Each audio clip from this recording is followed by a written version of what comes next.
Continue from the previous part. Riverdale City. So, you're saying that you personally saw Tim Mayers leave with a wagon filled with thousands of pickaxes? And he didn't tell you why he needed them? City Lord Shannon asked with a cold and intimidating voice. Why, yes, City Lord. We saw him, said one of the young men kneeling on the ground fearfully. We don't know why he needed them, my lord. Another one said. Shannon Lerp drummed his fingers against the table and carefully observed their reactions. Drew 'em, his fingers drummed. It doesn't look like they're lying, he thought while sizing them up. The 4 poor men were shivering under his ice-cold gaze. They dare not meet his gaze. Everyone knew that their city lord was a tyrant. He killed when he felt like it. In their opinion, it was best not to anger this maniac. It's just that they couldn't understand what they had done to wanton the city lord's attitude towards them. 3 of them were just common welders, while the other was also just an ordinary merchant. They didn't even know Tim Mayers well enough. So why were they treated like this? Was he a criminal? Was he wanted in the Empire? Did they accidentally sell goods to a fugitive? Is that why they were here? They asked themselves worriedly. You all can leave. And keep this conversation confidential. I don't need to remind you all of what I will do to you if this conversation gets out. Do I? My lord, I swear on my life that I will never tell another soul. Replied one. I swear to my lord, the other 3 said hurriedly. Go! Shannon Lerp yelled. They shivered as they stood up and immediately walked away as fast as they could. In their minds, they had just come out of hell. They made up their minds that if they saw Tim Mayers again, they would stay as far as possible from him. Once they left, a man came out of the shadows and sat beside Shannon Lerp. He knows, the man said. This man was Baron Rogers, who used to live in Baymard before Landon took over. Baron Rogers was sent 4 cities away from Baymard by King Barn. He was sent to the flourishing city of Prisden. As soon as he arrived, he realized that his stay there would be far much worse than when he was at Baymard. Prisden was a moderately sized city with over 15 barons and 1 city lord, who controlled and distributed funds for all the nobles. Part of the money he received from the capital as a baron was cut away by the city lord of Prisden. Apparently, he was not the only one. The city lord of Prisden requested for the nobles to give him 10% of their monthly wages given by the empire. But Baron Rogers needed the money more, so he couldn't accept it. He requested for his money to be returned back to him, but the city lord never even gave him a glance. What a jackass, he thought. He looked at Baron Rogers as if looking at a foolish child who didn't know what was good for him. Baron Rogers was almost angered to death. For Pitsake, he needed more money to take care of his knights and keep his household in check. Back in Baymard, although the land was barren, the money he got from selling those ores was at least 4 times greater than what he received in Prisden as his monthly upkeep. The worst part was, ever since his fight with the city lord, everyone isolated him. Some barons constantly tried to pick fights with him, and even tried seizing part of the money as well. They even tried to buy his knights over, promising to give them more money than what he offered. How could he take this kind of insult as a man and as a baron? Living in Baymard for all those years, he had truly forgotten how nasty and horrible nobles and people in power could be. His wife and children, who used to be high up, they were the ones who bullied and beat up the maids and citizens of Baymard, were now mocked and picked on by the other nobles. His sons had been constantly bullied in the Knighthood Academy of Prisden, and his wife constantly mocked because she didn't have the latest fashionable clothes. He felt really low as a man. Hence he needed money fast, so as to secure his position in Prisden. Once he thought about the mines in Baymard, he started thinking about Landon's death. For him, even if all the citizens of Baymard had to die for Landon to die as well, he wouldn't give a damn. All he wanted was the money. He couldn't just move his knights, who were 4 towns away, to come over and fight Landon and his 300 knights. Everyone in the empire would be suspicious. Especially King Barn and that annoying city lord of Prisden. That's why he had told and made a deal with City Lord Shannon about the mines and the land. Since Baymard was very close to Riverdale City, City Lord Shannon accepted the deal. For him, it was a great way to expand his territory and while making more money at the side. Because Baron Rogers had to do it discreetly, he decided to leave Prisden on the excuse of visiting an old friend. If word got out that he was interested in going to Baymard, people would start wondering if there was any special treasure there in Baymard. From there on, they would launch a full-scale investigation on Baymard. If they truly discovered the mines, he was sure that King Barn would surely execute him immediately. Off with his head. As for Shannon Lerp, he had no intention of informing the king as well. After all, he too wanted the money made from the mines. Once and if King Barn found out about the mines, no one would benefit from it other than King Barn himself. So they decided to find an opportunity to discreetly deal with Landon without raising any suspicions. If they suddenly attacked Landon, people would want to know their motives. This would definitely bring the king's attention on them. So for now, they decided to play it safe. It doesn't matter whether he knows about the mines or not. We'll assassinate him. Assassination is the only way to get rid of him without raising any suspicions. Shannon Lerp said, I agree, but if we're going to do it, we need to get one of the top 5 assassins in the Empire. I think Dumbo the Butcher would be the best candidate for the job, said Baron Rogers. Not a bad choice. After all, he's the closest one around presently. I reckon if we send a letter now, he would arrive here in a month and a half. WL then, what do we do till then? Baron Rogers asked anxiously. We wait. Remember, right now the capital is in an uproar. If we pull attention to ourselves, the other princes would surely seek us out. Waiting is the only option, Shannon Lerp replied, while sipping on a cup of wine. Baron Rogers thought that what Shannon Lerp said made sense. The fight for power within the royal family was a well-known fact to all the nobles in the empire. As nobles, they had the option to side with any of the princes in the empire. But if the prince they choose doesn't win in the fight for the throne, it meant that their days were numbered, or they would be hated and treated as trash by the ruling king. It was a tough call for most nobles. Who do you think would win the fight for the throne? Baron Rogers asked. Shannon Lerp leaned on his chair and looked up to the ceiling. He seemed to have fallen in a deep trance. The royal Barn family. Whitewood City. Eli stood at his castle balcony, watching as his little brothers, Connor and James, got off their carriages. So they finally came, he thought. Zarius, where is Princess Jeanette? My lord, she is currently within the castle garden. Inform her about the arrival of my dear brothers. Eli said. In fact, 3 days ago, his younger sister, Jeanette, also arrived at his castle. She had claimed that she missed him and wanted to spend more time with him. When she had arrived, Eli could see a trace of disappointment and dissatisfaction in her eyes. Knowing that the assassination attempt had failed, how could Jeanette not be angry? A month ago, when her brothers said that they would assassinate Eli, she was extremely happy and didn't wait to confirm if the assassination attempt would fail or not. After all, they had hired the Golden Lotus assassins, who had a success rate of about 98% in all their missions. Instead, Jeanette wrote to Eli, saying that she would visit him soon. Her thinking was simple. If he was still alive by the time she got there, she would claim that she missed him dearly and wanted to spend more time with him. But if he was dead, After delivering the letter, she got on her carriage 2 days later and headed to Whitewood City. In her mind, Eli was already a dead man. She even started practicing her performance for his death in her head. She could already see herself kneeling over his grave, while shedding fake tears and screaming. Brother Eli, why did you have to go? Sob, why didn't I die in your place? No. I won't allow this. Let me go with you. I want to be with you, brother Eli. Sob. After that, she had also imagined how people would beg her not to take her life and live longer.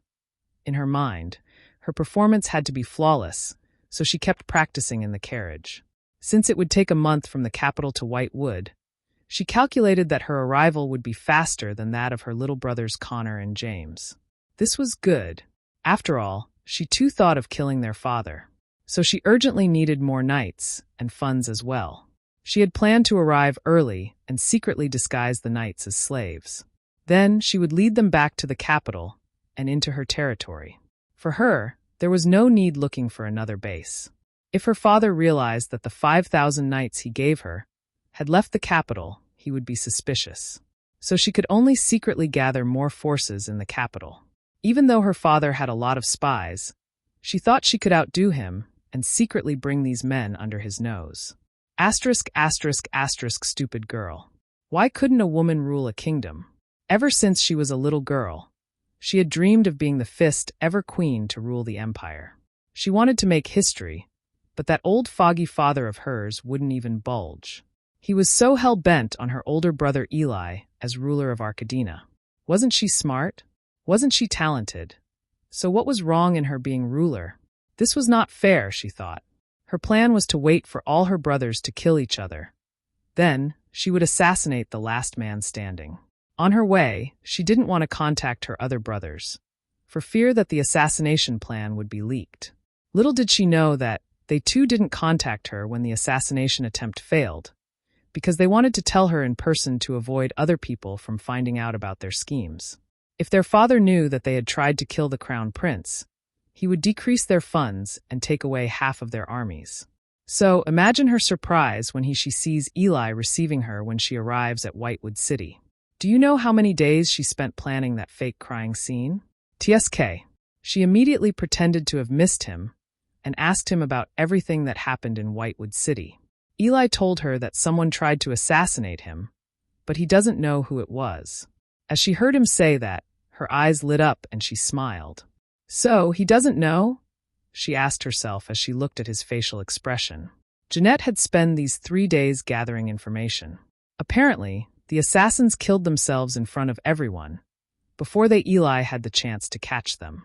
And only one escaped. After constantly digging information from the maids, common folks and every other person she could think of, Jeanette decided to believe Eli, as all the proof showed that he really didn't know anything else. Eli went down the castle to welcome his beloved brothers who also missed him dearly, apparently. At the sight of Eli, both Connor and James smiled widely. If one didn't know any better, they would think that these brothers actually loved Eli. Eli smiled as well and received them with a hug. Little brothers, welcome to Whitewood. How have you guys been? How come you only write to your elder brother once in a year? Don't you miss me? He said, why pouting? Elder brother, that's not it.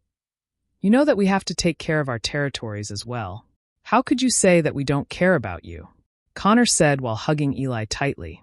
Elder brother, I don't know how you do it, but for me, running my territory is so hectic. I have to run up and down all day. Of course we miss you. Sigh. It's just that there's too much work in my territory right now, so of course I didn't have time to write to you. James said while hugging Eli too. 3 trios spoke while making their way into the castle. As they arrived, Connor and James were shocked. What is she doing here? Was she the one that leaked information about the assassins to Eli? They thought. But they quickly dispelled those thoughts after they found out that she had also arrived 3 days before. Once everyone was settled in their rooms, Eli went to his office with Zarius, his head knight. He walked towards his bookcase and Zarius pushed it open. Vroom! There was a staircase leading to a secret room. Zarius lit a torch and walked down the staircase with Eli. At the bottom, there were torture devices hanging on the walls and tables. And at the end of the room, there were 3 cells that held 2 chained-up men in them, while the other cell had a man who was treated as a king. Eli walked past the first 2 cells and finally arrived at the last one. Old friend, have you enjoyed your stay at Whitewood Castle? The man looked at Eli and smiled. A man laid on a black, beautifully crafted couch. In front of him were different foods and fruits all lined up in well-crafted wooden bowls, as well as a jug of wine to quench his thirst. The man was also the same age as Eli. He had dark red hair, thick manly eyebrows, and light green eyes that looked like that of a cat. The man in the cage was called Slytherin Cord. He was one of the top intelligence personnels in the Empire. Whatever you wanted to know, he would get the information for you. His results were always 97% accurate. Because his siblings had arrived, Eli didn't want to risk them finding out about his involvement with Slytherin Cord. Although they wouldn't be able to recognize him, one should always prevent unnecessary situations from arising. 1 year ago, Eli received shocking news about his father. In all honesty, he thought the Nan was an arrogant pig. His father had another bastard son other than Landon, and this bastard son was older than Eli by a year. The bastard went by the name of the Ghostly Prince. His whereabouts were a mystery to those that try to find him. He always wore a giant silver ring on his thumb, as well as a silver metal face mask no matter where he went. It was only a stroke of luck that Slytherin found out about him. Slytherin was passing through the city of Ganjia and decided to lay low for a while, since he was on a mission at the time.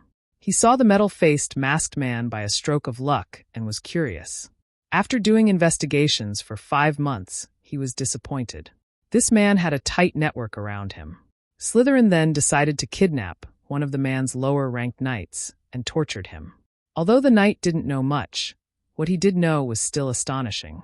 This man had been building his army for the past 4 years now. No one knows his base, not even the knights. Apparently, he keeps knights at different cities and makes them blend in by letting them work with the city lords and barons. So basically, the knights worked as double agents. Even the king, city lords, and barons didn't know about his existence. From Slytherin's view, the ghostly king was a dangerous one. All the men Slytherin sent to locate him turned up dead. This man was a ghost, all right, thought Slytherin. Ever since Eli had received this piece of news, he had been planning on killing his father and sitting on the throne fast. Small fries like his royal siblings didn't bother him at all. But this ghostly king, this one was a hard but to crack. Eli didn't know what the ghostly king was planning, and neither did he want to find out. His father had to die fast, before other bastard children pop out again to claim his throne. Did you finally locate his whereabouts? Not yet. I think he knows that someone is trying to track him down. My next operation might be a setup. It's too risky. Slytherin answered. You're right. Lay low for a while before you begin again. As you wish, Crown Prince. Oh, that reminds me. There's turmoil in the capital. The left minister has rallied up a lot of nobles to support Prince Connor as the Crown Prince. For my brother to make this move. It shows that he is confident about his strength. What about the right minister? Recently, our spies have also reported that he had successfully been bribed to side with Prince James for the position of the Crown Prince. Although you're the Crown Prince, your brothers are more popular in the capital than you are. Slytherin answered while crunching on an apple. That's a given after all. They took advantage of my absence and worked their way up.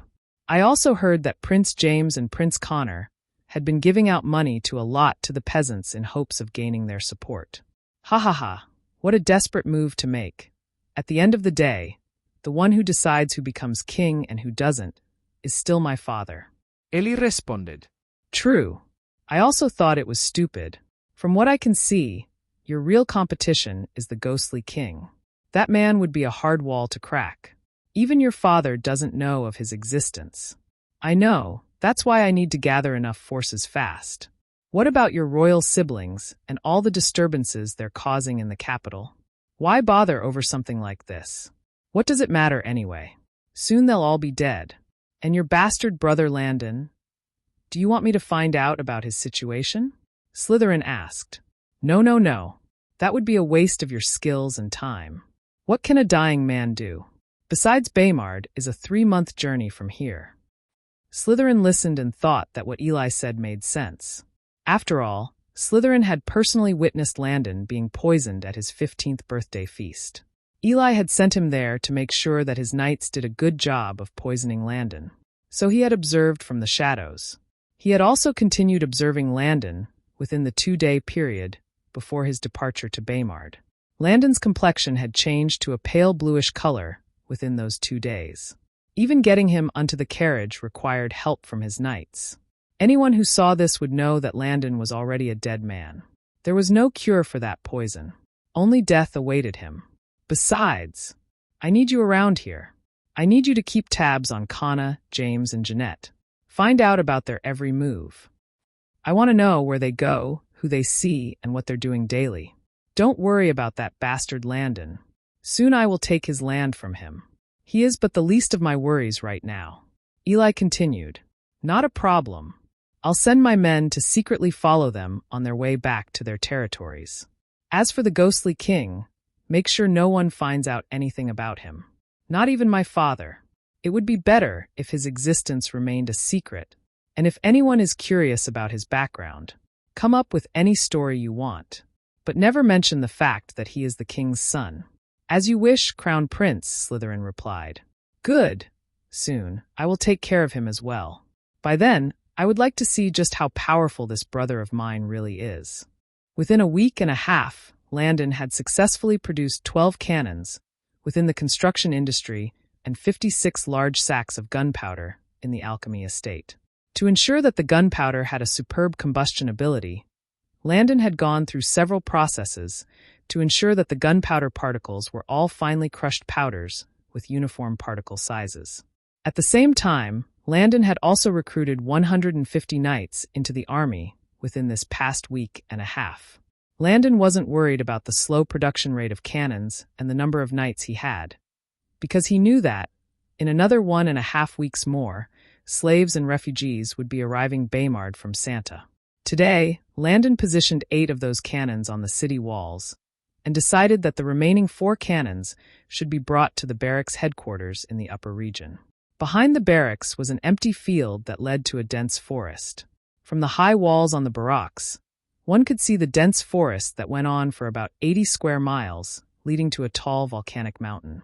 From what he had heard, the mountain has not had an eruption for at least 10,000 years, and is not expected to erupt again in a comparable time scale of the future. So this was an extinct volcanic mountain. It was the perfect place for the knights to practice cannon firing in future. For today, he chose to test one of the 4 cannons from the barracks, and had 2 knights drag the cannon onto the empty field. Both knights and workers wanted to see, as well as his mom, Lucy, little Momo, and Grace, so he allowed them to come. But not all the knights, of course. Who's going to guard the city walls in the central region.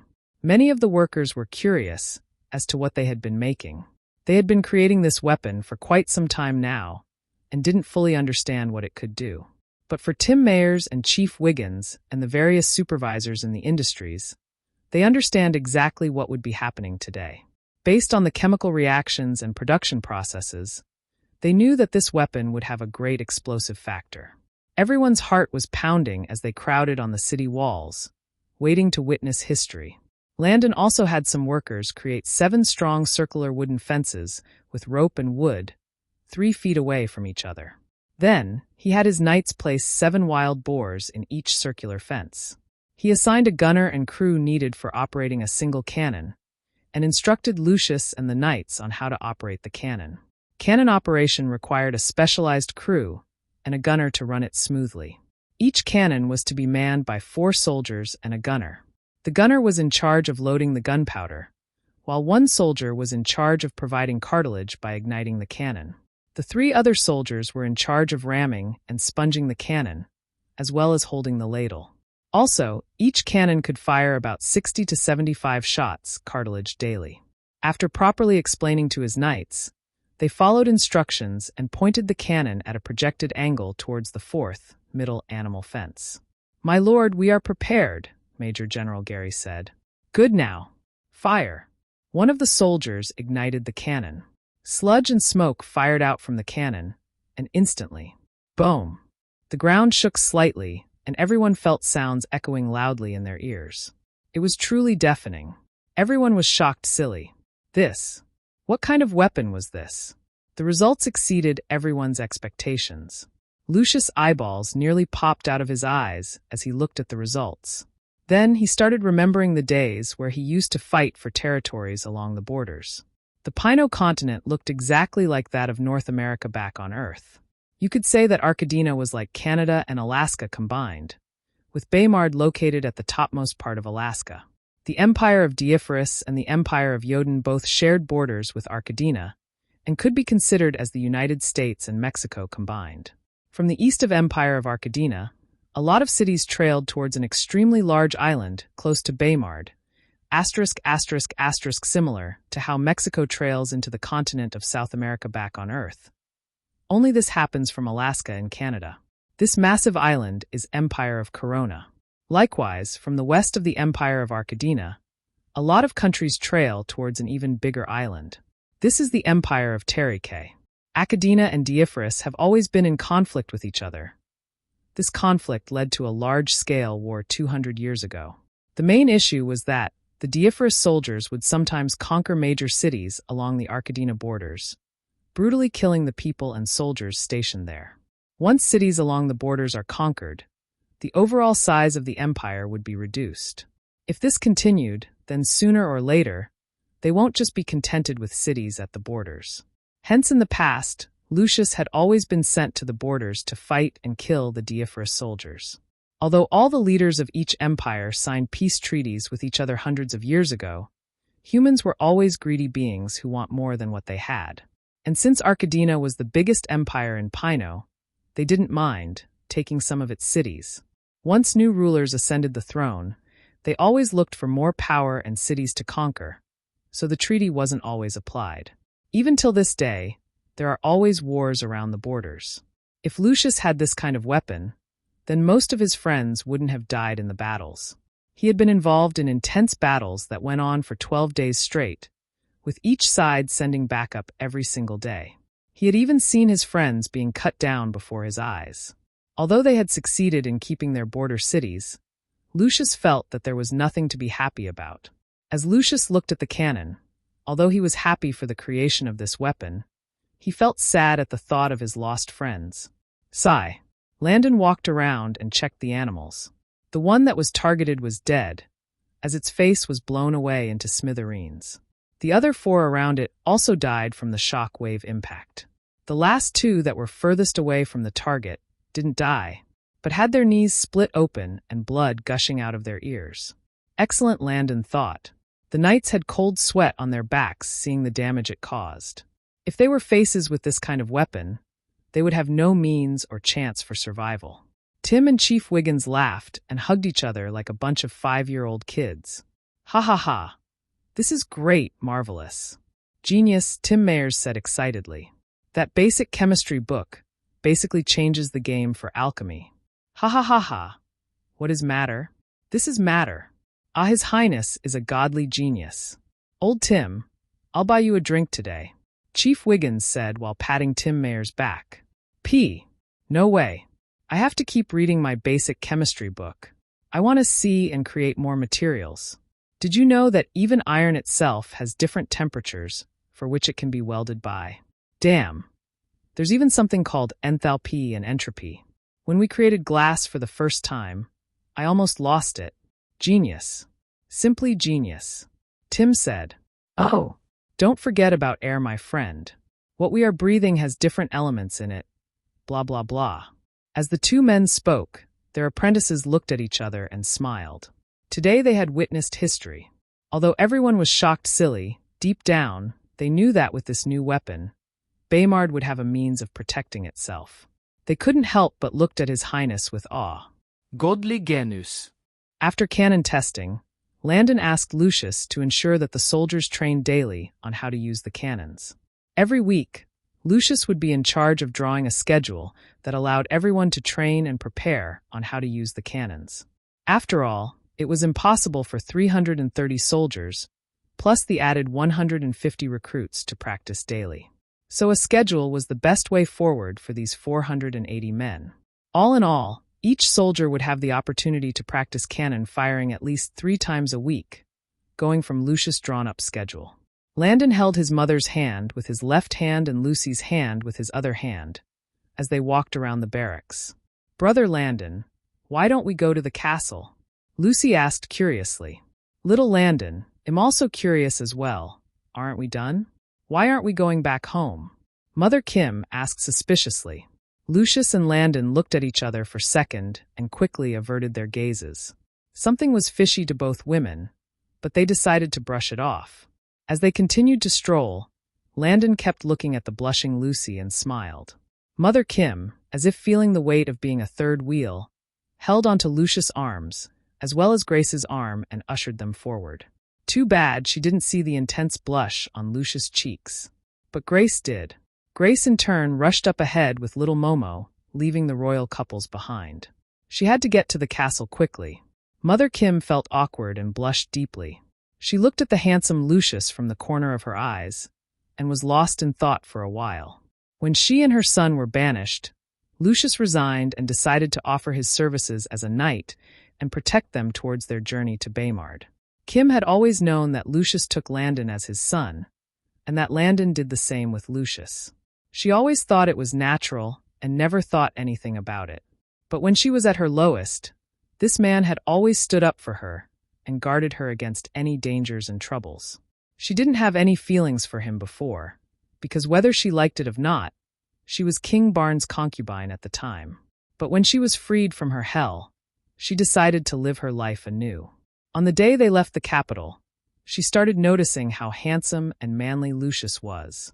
As time went by, she realized that all this while, she had been in love with Lucius. She didn't even know when it started. Was it when Lucius helped her take care of her son in the capital? Or when he resigned to follow her to Baymard? She didn't know and she didn't care. When he smiled at her, her world would stop and she would get confused and say the wrong things. Plus, she wasn't sure if he felt the same way. What if he didn't love her? Wouldn't she just be forcing her love onto him? What if she ruined her friendship with him because of love? She would never allow that to happen. No way. Lucius, as if noticing her gaze, turned his head facing her.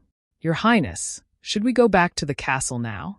Lucius asked as he saw her flushed face. As he spoke, her face turned redder and redder. Honestly, he thought that if her face got any redder, it would pop. He chuckled inwardly and smiled. "Why? Yes, let's do that.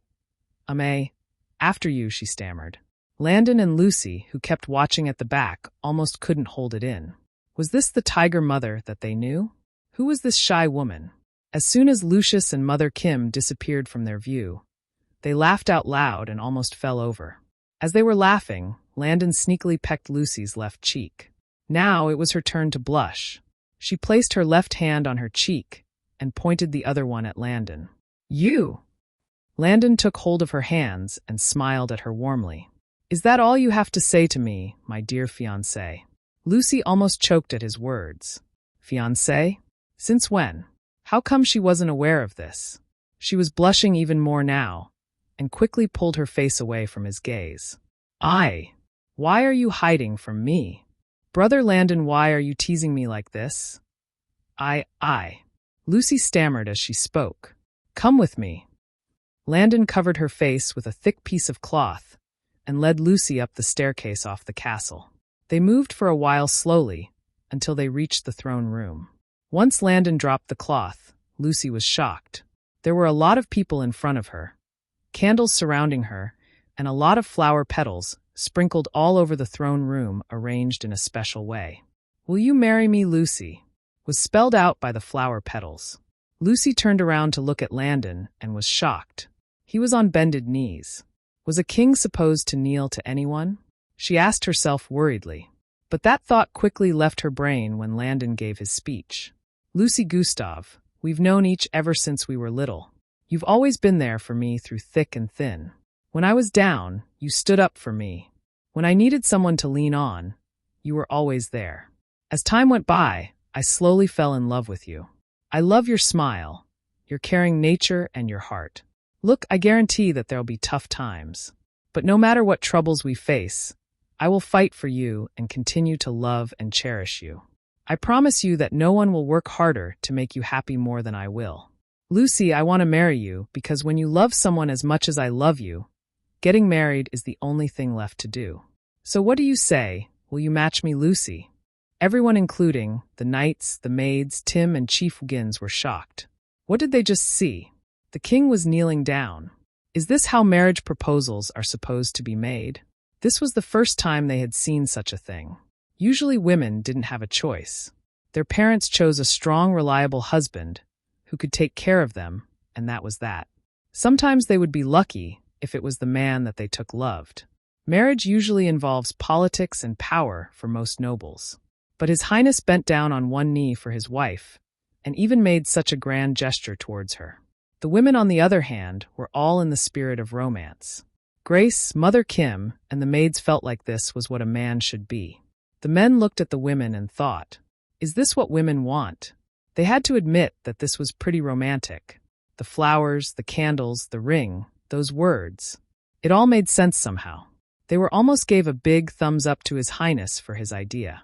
From the moment Landon came into this world, he had noticed his uncontrollable feelings for Lucy. Whether it was because of the old Landon or the current him, his emotions were strong. Every time during dinner, supper, heck even breakfast, he would stare at her in a daze.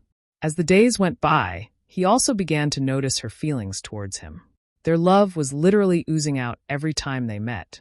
Of course, he didn't want to marry her immediately. They were just 15 years old, after all.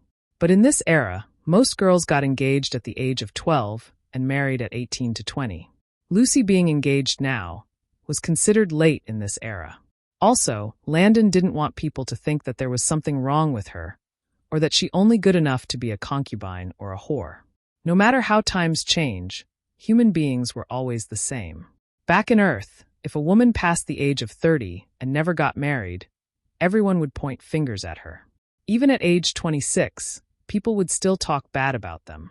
He had seen and noted all of Lucy's uncertainty. It was very clear that she had assumed that she would end up as a concubine, or worse, just a side chick. Brew. He did this to reassure her that she would always be his queen.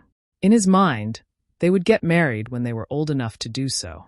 For now, he just wanted her to know that she belonged to him. So within this period, he had asked Tim to create a ring made out of iron with a tiny green jade stone on it. Landon brought out the beautifully crafted ring and waited for her reply, while looking deep into her eyes. Ever since he started talking, she had been crying. Of course she loved him. It was so obvious for everyone to see. Yes, brother Landon. I'll be your wife. Sobi. Landon took her left hand and placed the ring on her middle finger. This ring is a symbol of my love as a man to you.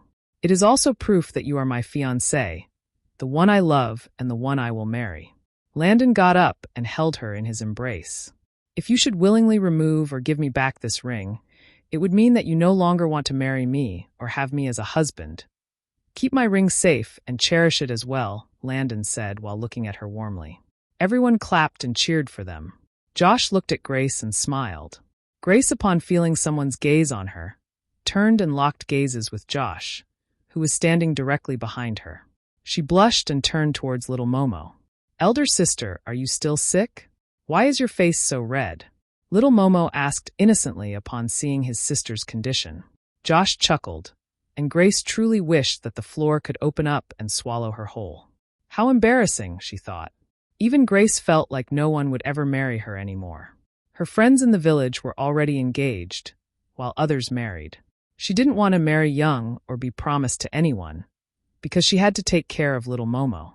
But looking at Josh now, she started having hope that he would marry her as a concubine at least. Lucius, on the other hand, was extremely happy. Landon had come to him last week and told him to man up and confess his feelings to his mother. In fact, he himself had started to see the way she would always look at him.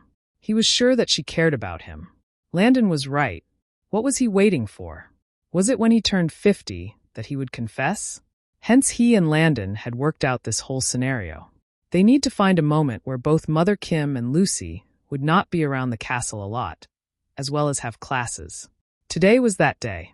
They had been in cohorts with Grace, the knights, the maids, and everyone else. On his way to the castle, he had brought Kim to the gardens and confessed to her. He did it the way Landon taught him, on bended knees. Heck, he even rehearsed some other lines that Landon gave him. Mother Kim was so shocked that she too burst out into tears. She accepted his love, kissed him, and ran away from him like a 5-year-old girl.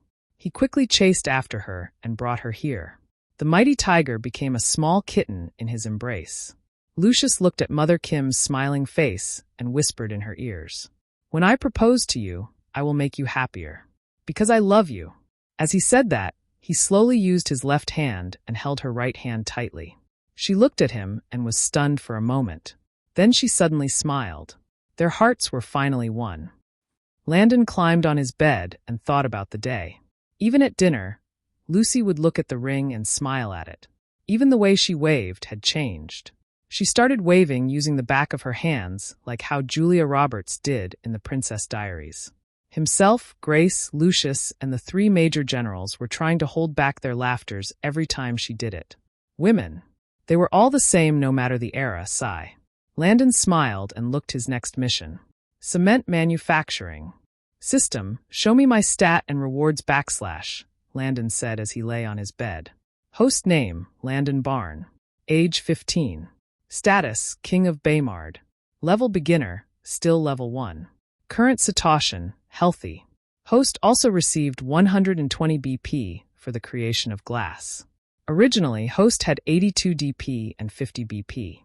But since Host had previously used 71 DP points for buying space-time capsules and concentration pills, your DP dropped down to 11 points.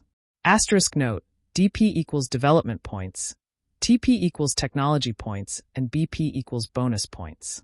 He looked at his mission status again and thought about how he should proceed in the future. Mission: build cement block houses for all permanent residents in Baymard. Submission: since Host has received 20 godly food recipes and 5 spice-making recipes, Host needs to create new palettes and spices for your people. Rewards: a full knowledge on the human anatomy and beginner to intermediate knowledge in the medical field. So what if you can build a lot of warfare weapons? Host doesn't even have a single healer in your town. Shame on you. A host will also be given 5 random medical techniques for treating patients. Lastly, Host will also receive 350 development points, DP, and 2,000 technology points, TP. Deadline: no specific time required. Landon sighed as he looked at his rewards towards his next mission. Where was the outlay or mechanisms on guns? Honestly speaking, Landon majored in electrical engineering and also did a lot of hardware engineering as well. He only knew how to develop and design electrical appliances. It was unrealistic to think that just because he had come into a fantasy world, he would suddenly become a sage, bruh. Yes, he was smart, but he only focused on electrical and hardware engineering. The rest of his time was focused on anime, manga, and light novels. Although he had done military service for his country, that didn't mean that he would know how to create guns. He could quickly assemble some of them, but that was it.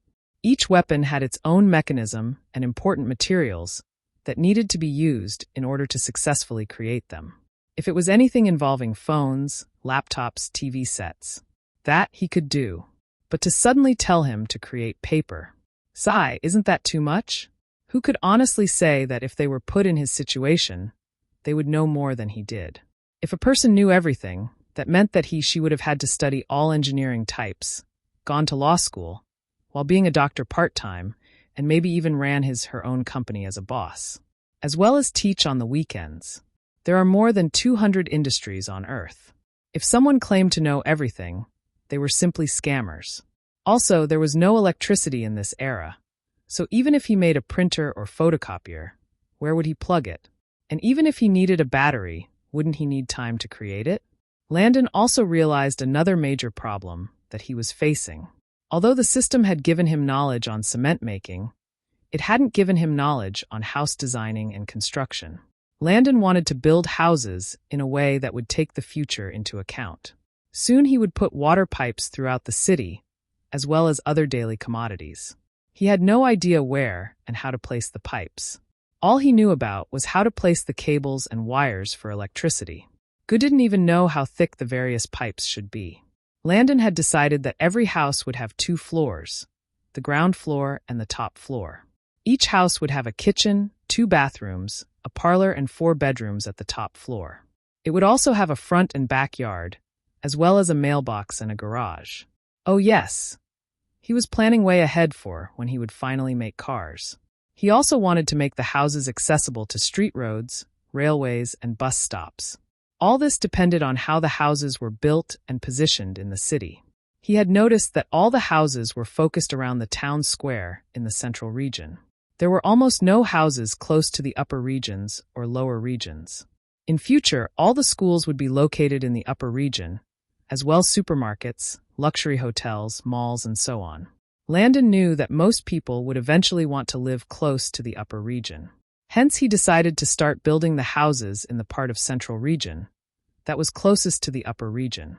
Once the first houses were completed, he would start moving the citizens into them in an orderly fashion.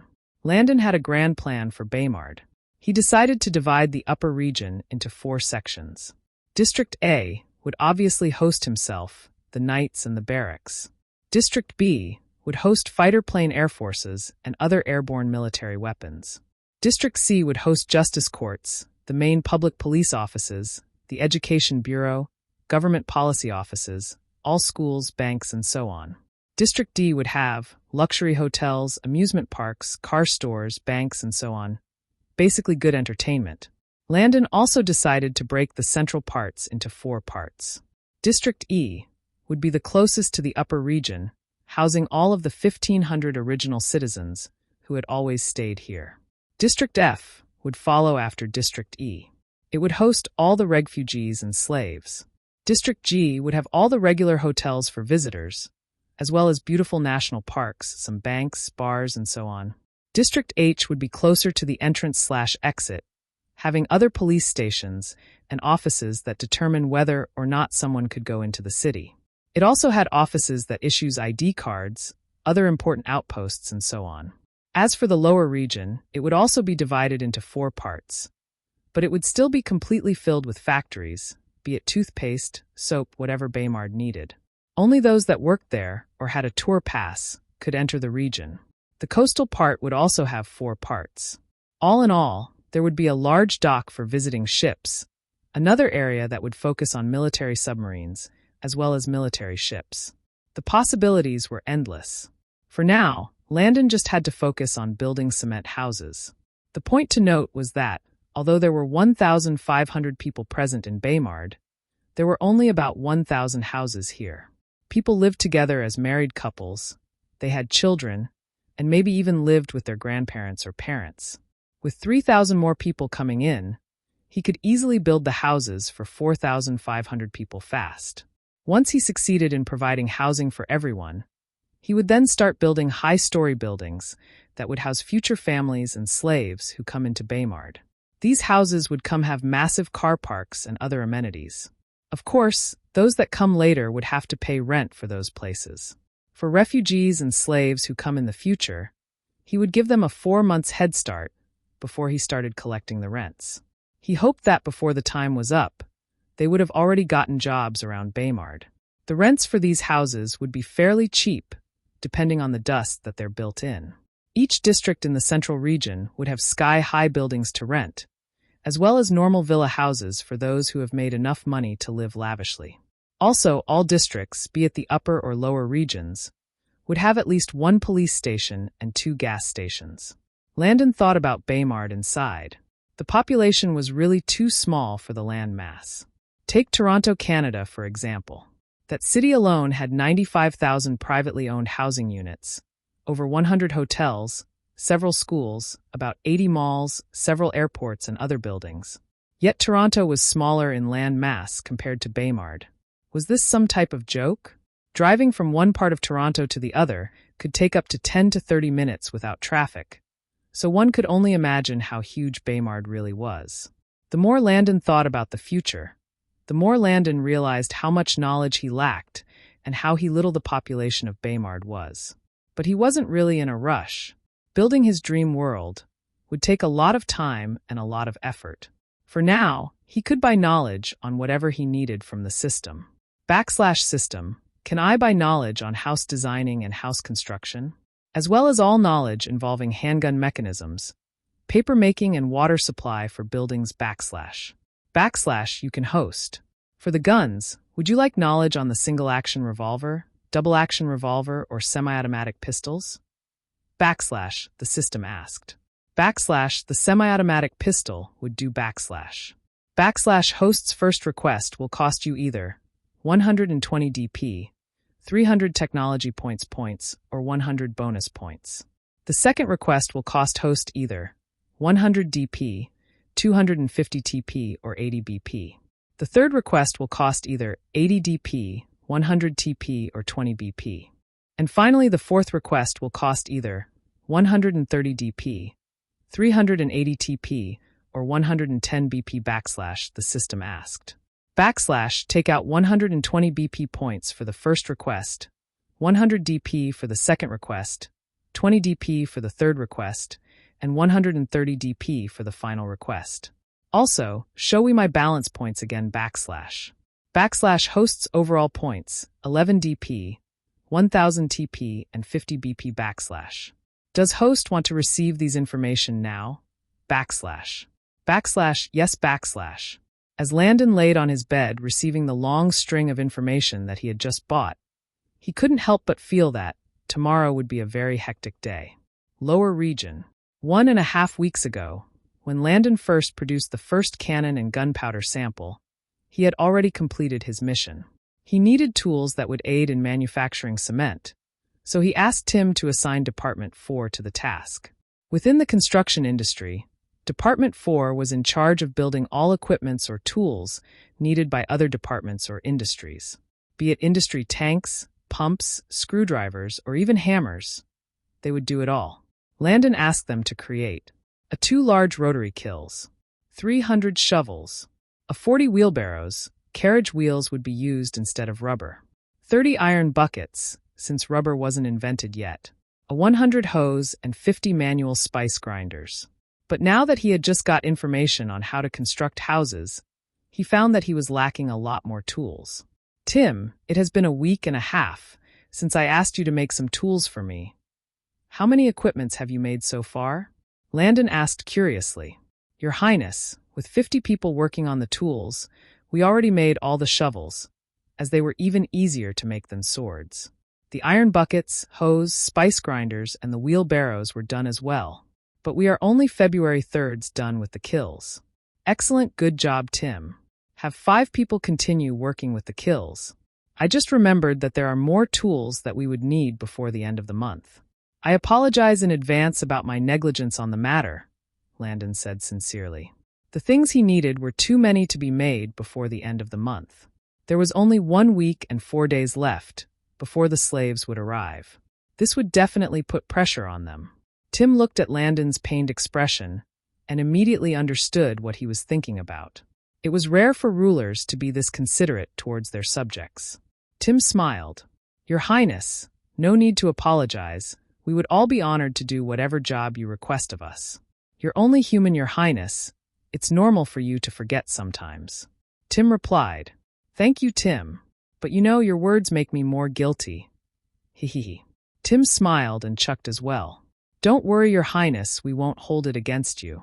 All right, I'll bear that in mind. Here's what I need, blah blah. Landon explained and drew diagrams on parchment papers on how each equipment would look like. He needed 2 large manual cement mixing machines, 2 large manual making cement block machines, 40 wall screeds, 40 floor screeds, 40 2-man saws, 40 mini wood scroll saws, 40 hand rip saws hand saws, 100 thick wooden measuring rulers, and 1,000 well-cut plank boards of different sizes, 1,000 nails, 50 door knobs with keys, 100 door hinges, 50 paint rollers, 4,000 reinforcing steel bars, rebar, and 200 long steel tying wires, rebar wires, to join the bars together. With the exception of the 5 who will work in making the kiln, there are 45 workers available for the task. The first 4 projects should indeed have 4 people working on them. But for the 5th to 8H projects, we will consider them as one giant project. Have 15 people create each saw type. And when they are done, get them to start creating the measuring rulers and the planks. The 9th project should have 7 workers on it to make nails, doorknobs, hinges, and paint brushes, while the other 7 workers should focus on finishing the 10th project. Landon said, Your Highness, that would mean each worker would have to create 8 screeds in a week and 4 days. Isn't that too little? No offense, Your Highness, but from what you described, these saws would take less time to create than swords. A normal blacksmith would be able to make 3 to 4 swords a day, my lord. These tools should be done within the next 4 days. What happens when they finish their task early? Do you want them to create more? Tim asked seriously. No, those that finish early should help out with the other projects. What we need now is enough tools to start the job. Once the slaves arrive, we can assign more people to create more tools. Tim nodded his head while listening. As for hammers, the department had always been making them for a long time. So far, Baymard has over 300 hammers within the construction industry. When Landon browsed through the knowledge he had acquired, he found out that the foundation of all houses were done with wood, concrete, and steel bars. Steel was used because it could expand and contrast in heat and cold, as much as concrete, which means that it won't crack the concrete that surrounds it. He also needed to cut down trees and make several planks neatly. If it wasn't done well, the foundation would not be sturdy. That's why he needed them to make saws. In this era, people used axes to cut their wood. That was a real waste of time, just saw the wood open.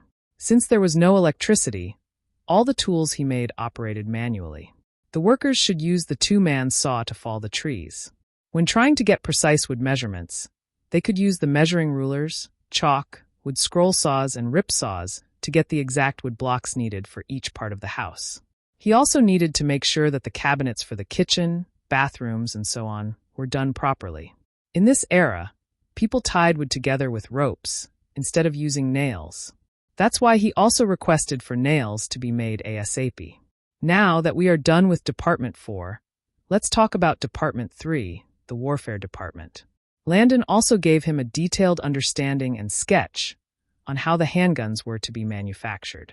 Also, put all the hose and spice grinders on a cart. I'll take them over to the food industry.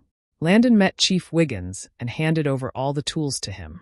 In this era, people used sticks, sharp stones, pickaxes, and their hands to dig up the soil. The hoe was flatter compared to the pickaxes and wasn't as heavy as the pickaxe. Wiggins didn't know how this thing could help them. He looked at the tools in confusion. Landon decided that it was better to show him how it worked than explaining its functions. So he decided to head towards the farms. Once they arrived, Landon gave 10 hoes to random workers and 1 hoe to Chief Wiggins, while holding another hoe in his hand. He rolled up his sleeves and turned towards them. Let's begin. Follow my lead. Landon held the hole with both hands and swung frontwards towards the ground. After softening and smoothing the soil, he then started forming beds by digging up the surrounding soil and placing it on top of the area he smoothed. As everyone followed his movements, they realized how fast and easy using this tool was. Less than 3 minutes, they had already formed a farm bed. Normally, it would take 1 person an hour to make a standard-size bed. After using a pickaxe, stones, or sticks to soften the soil, the farmers would use their hands to form the beds. Chief Wiggins looked at the tool in his hand and smiled. This was a game-changer for him. Once the day is over, you all can return the tools back to your supervisor. Since the demonstration was over, he went back to the food industry with Chief Wiggins. And on their way, Wiggins kept talking about how this tool was godly and so on. Landon looked at the excited man and chuckled. When Wiggins spoke about farming, he really looked like a kid. As they rode back, Landon kept thinking about spice making. Although he wanted to start now, he knew that he couldn't without more people. So he decided to wait for the slaves and pass the time assisting every department. As Landon thought about his situation, someone far away was preparing for a stormy night. Benjamin Hamilton, aka Santa, had already gathered 800 or more slaves and refugees from his city on the first 3 days of arriving Corona. On the 4th day, he got an urgent massage from the 9th Prince of Yoden, Barry McLean. The 9th Prince was a funny one. He was kind, simple-minded, loyal, and hard-working. When his half-siblings fought over kingship, he only focused on learning how to run the 2 small cities under his control. His father, King McLean, had 6 wives and 2 concubines. With this, Barry had 23 siblings. Actually, he was born a week after the 8th prince, while the 10th and 11th princes were born 4 and 6 months after his birth. So in 1 year, King McLean had welcomed 4 princes and 1 princess into the world. The workings of the inner harem was brutal. The main official wife kept getting in her feelings and trying to control the other wives and concubines when she could. If she noticed that her husband favored anyone more than her, she would try killing them or setting them up. His mother was unfortunately one of these women. His mother had stayed in the king's chamber for an entire week, which made the first wife drown in anger. She then made up a story about infidelity and hired witnesses to testify against his mother. There were over 100 witnesses. Of course the king would believe them. And what made matters worse was that, His mom never begged or belittled herself in front of him. She only said one sentence, and that was it. I'm innocent. Do what you want to do. It would have been better if she had screamed, begged, or cried her eyes out. But the way she said it made the king afraid that he had made a mistake. But since he had become a laughingstock in the entire capital, he had to follow through with the punishment. She had no proof. It was her word against hundreds. Even some of the other wives had testified against her. Very quickly, those emotions left the king and anger took over his mind. How dare she act proudly when she was the one who was caught cheating? Did she take him for a fool? He thought. As he looking at the proud woman who stood before him, he decided to go ahead with the punishment. She would have to do the walk of shame. Different empires had different rules. In Arcadina, cheating royals would be locked up shabby rooms for rest of their lives, or until their husbands forgave them. In Jotun, it was vastly different. The women would walk a long distance completely nude, while having food and rocks being thrown at them. After the walk, the cheating woman's marriage would be annulled. That year, the 9th prince had already turned 16 and ran his cities independently. Once he got wind of his mom's situation, he rushed back to the capital and headed straight for the palace. HD looked at his hurt, but prideful mother, and anger rose within his heart. For a fact, he knew that his mother was innocent, but sometimes he wished that she would at least talk or cry like other women did. Instead, she smiled at him and bottled up everything inside. That smile instantly brought him to tears. He loved her with all his heart and thought that if he became strong, he would easily protect her. But he was wrong. He looked at his weeping little sister of 9 years old and hugged her tightly. Tomorrow was the day for the marriage annulment. Early the next morning, he held his mother's arm and led her towards the throne room. Within the continent of Pino, different empires had their own beliefs and non-beliefs. The empire of Deiferus believed in the goddess Serena. It was said that she was the one who created the stars, the moms, and the land. She blessed the land as well as cursed it. So all marriages were blessed by her ministers. Arcadina, for example, believed in the souls of their forefathers being gods. They would pray and call their ancestors gods. The empire of Terike believed in the sea god, Corona believed in the god of fertility, and in Jotun, they believed in absolutely nothing. They thought it was ridiculous. If gods existed, where were they? Once they got to the throne room, the king said some rubbish mumbo-jumbo, and long story short, he annulled the marriage, sent her packing. The king didn't even know his 9th son's name. He was only concerned with the first 5. One of them would likely be the next ruler of the empire. He didn't choose a crown prince yet, because he wanted his sons to prove themselves of being worthy to rule the empire.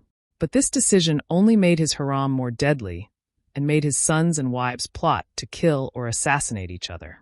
Even the princesses fought amongst themselves. His father looked at him coldly as he supported his mother's shoulders. He, in turn, returned the gaze. As they locked eyes, the first wife whispered into the king's ears and sneered at him. "You are to return all the knights under your care and work as an ordinary knight. I will give you 50 gold coins as your inheritance. Be lucky that I even had the heart to give you some. You can choose which town you would like to work in, and I'll have you posted there immediately," his father said. The queen didn't want to allow him to have any knights for fear of revenge towards the disgrace she gave his mother. The look in the boy's eyes were strong. He would definitely kill her if he had the chance. "I agree, but I also have one other request. I want to renounce my sister from being a royal, and I choose to be stationed within the city of Vienna," he replied. Now that his mother had been sent away, he dared not keep his younger sister in the palace. Those women would turn her into a slave, or worse, their punching bags. His father, of course, approved. The princess was his 17th child. He didn't even know her, talk less of caring about her. One less mouth to feed, he thought. Bari chose Vienna because ever since he ran the territory, everyone over there became his family and friends. He was sure that they would treat him kindly. And unlike most people within the empire, those in Vienna were very honest and somewhat pure. They had also been living far away from the capital and didn't know much about the dark side of royalty. These people were a breath of fresh air to him. It was the perfect place for the family of 3. At that time, he failed to notice the evil twinkle within the queen's eyes. Had he seen it, he wouldn't have been in this mess right now. As Santa looked at the message, he knew he had to rush over to Vienna. Sigh. Little brother Landon, it appears that he will come, bearing too many gifts this time around. For the past 1 week, Landon had been waiting for the ship to come with the slaves. Landon had decided to use this period to create more equipments for the new industries that were about to be formed. And after waiting for another 3 days, he was informed that there were 10 large ships sailing towards Baymard. From the system, Landon could identify the ships. They were Santa's ships, but why were there so many? Just what was he thinking? Landon thought. On the shore, Landon looked at the ever-smiling Santa and felt helpless. It was really hard to get angry with this jolly fellow. Sigh. Little bro, I've missed you. Not seeing you all this while has made my heart uneasy. Little bro, I hope you're not mad at me for coming late. Hee-hoo. Santa said while giggling. Everyone on the ship was surprised. Isn't that the king? Why would he talk to a noble like that? Before they had set sail to Baymard, Santa had explained to them the situation Baymard was in. He also assured them that the king of the newly independently established territory would definitely treat them well. He had guaranteed them safety, shelter, and food. Back on the shore, Santa explained what happened and why he had brought 10 ships of people with him. Long story short, once the 9th prince arrived Vienna, everything was going on fine at first. But a month later, there were sudden attacks and killings happening within the city. By the end of the next month, more than 11,000 people out of 96,000 people had died. When they had captured one of the attackers, it was revealed that the queen had been sending a group of bandits called the Evergreen Bandits to harass the citizens, while trying to kill him. Once he was killed, it would be announced that him alongside the citizens died from an attack from bandits. The queen had to make sure that it wasn't traceable to her, so burning and killing other people was only their secondary mission. But when the bandits came, the prince alongside the city lord's knights fended them off bravely. At the end, their primary mission of killing Bari had failed. The queen became restless and ordered her secret knights, and about 23 gangs with more than 5,000 people in each gang, to join forces and burn down the entire city. The city lord got wind of the plan early on and informed the prince. It was said that in the next 3 months, they would arrive Vienna and the attack would commence. So they started evacuating the people from Vienna immediately. Once the Bari heard the news, he also sent a letter to Santa requesting for his help. 2 months later, the city lord had evacuated all the barons, as well as over 71,650 people. The city lord of the next town was close friends with Basie as well.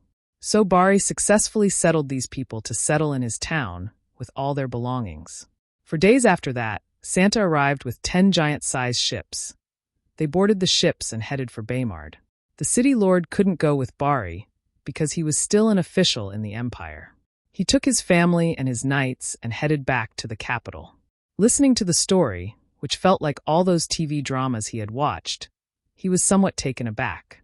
He also felt pity for Bari, his family, and the people. But basically, apart from the 800 slaves that Santa originally got, he still took 13,350 people from Vienna. So in total, there had 14,150 people on those ships. Although he felt sad for them, the amount of mud houses he built couldn't contain all of them. Forget it, he would just have to give them an estate in the upper region to live in. He decided to use the closest estate to the central region. Of course, the prince and his family would live in the castle with him. Royalty was royalty, after all. Santa looked at Landon and smiled. Since you paid for 3,000 slaves, I will send the other 2,200 more. Remember, there are 800 slaves amongst the group, Santa said. How can I ask you for more? What kind of person do you think I am? You don't have to do that. It's because I know what kind of person you are that I'm willing to get more slaves for you. It would be good if you can save them from their salvary. These people are usually treated even worse than animals. If they stay with you, I know that you would help them in every way possible. You're right. I agree with you. Since that's the case, I will pay you for your trip as well. And if you ever find refugees people that need help, send them over as well. Landon said. After getting the gist, Landon sent 50 knights to call over all the overseers, supervisors, major generals, captains, his mother, Lucy, Grace, little Momo the head butler, and maid to come over. He wanted to introduce them to everyone here. Once everyone arrived, Landon had them line up on the highest point of the ground. As he did that, he also had Santa gathered all the people along the sandy shores. System, can you amplify my voice? I want those at the back to hear me loud and clear. At the same time, I don't want those at the front to feel like I'm screaming. I want everyone to get the same volume or tune when I'm speaking. Host, yes I can. It will cost host 10 DP, 15 YP, or 4 BP per hour. Why so expensive? Isn't it just amplification? Aren't you cheating me? If the host thinks that it's too expensive, then that is not the system's problem. The system is an almighty system and above petty arguments with host. Is host buying or not? Landon really thought that this system was a petty black-bellied system. Above arguments? Please. Fine. I'll buy it then. Use my BP for 1 hour. My friends, I know that some of you feel helpless, scared, and afraid. I assure you that Baymard will be a safe haven for you. You all had labored and toiled within Vienna, and had to face and witness death of your own friends and families. Yes, I'm talking about the 5,000 poor innocent souls that died from the first attack on your city. You all have been put through hell by those treacherous gangs who only feel pleasure from bloodshed. I promise you that within my territory, I will give you a new life and a new path, in which you all can proudly walk on. Whether you are slaves from Corona or citizens fro Vienna, from this day forward, you all will be my friends and my family. Your pain will be my pain, and your happiness will be mine as well. I hate that word slavery. It is vulgar and goes against my beliefs. In this land, there is no such thing as slavery, and there will never be. On my land, everyone has to go to school, and children are not allowed to work until they reach the age of 14, in which they can apply or get what we call an internship, for the time being until they finish school. With time, you all will come to understand and love Baymard, just as much as I love it. And if you face any issues within the territory, you can meet any of these people standing behind me to aid or assist you. Once more, welcome to Baymard.